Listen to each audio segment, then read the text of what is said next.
प्रतिष्ठान नागपूर अंतर्गत चैतन्य ज्येष्ठ नागरिक संघ यांच्यातर्फे आहे।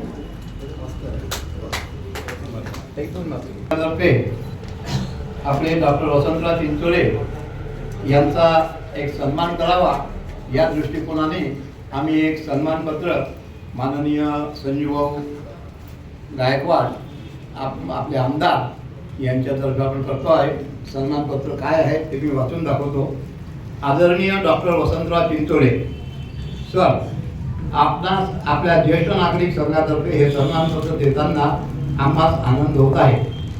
दृष्टी आठ सृष्टी नव्हे तर असे दृष्टी तर दिसेल सृष्टी हे तत्व आपण आचरून आज जवळपास 50 वर्षापासून नेत्र रुग्णास सृष्टीदान करीत आहात।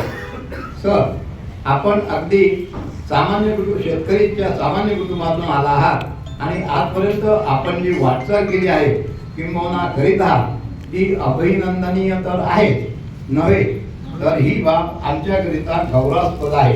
आणि आजही आपण महाराष्ट्र शासनाच्या आरोग्य सेवा उपसंचालक पदावरून निवृत्त झाल्यावरही वसंतप्रभा आरोग्य सेवा प्रतिष्ठान मार्फत नेत्र चिकित्सालय, नर्सिंग महाविद्यालय, नंतर फिजिओथेरपी मार्फत गोरगरिबाची सृष्टीदानाचे कार्य अविरतपणे चालू ठेवले आहे।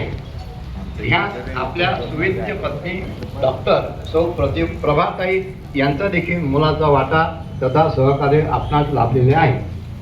इतकेच नव्हे तर आपणास सामाजिक कार्याची आवड असल्यामुळे आपण आमच्या ज्येष्ठ नागरिक संघात सामील होऊन ज्येष्ठांच्या प्रती सेवा करण्याच्या दृष्टीने आपणावर ज्येष्ठ नागरिक आरोग्य सेवाचे कार्य सोपविण्यात आले आहे व त्या माध्यमातून वेळोवेळी नेत्रचिकित्सा शिबिरे आयोजित करीत आहात। अर्थात ही शिबिरे ज्येष्ठांकरिता मोफत असतात, जसं आज आपण अरेंज केलेलं आहे।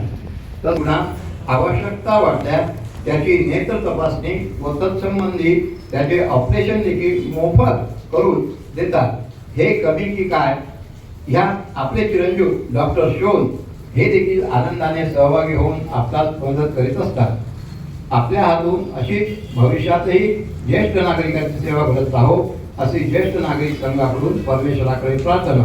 पुनश्च आपले तथा आपल्या परिवाराचे हार्दिक अभिनंदन। ज्येष्ठ नागरिक संघाचे सदस्य श्री मधुकरराव काळे, भरत जाधव यांनी कृपया इथे यावं।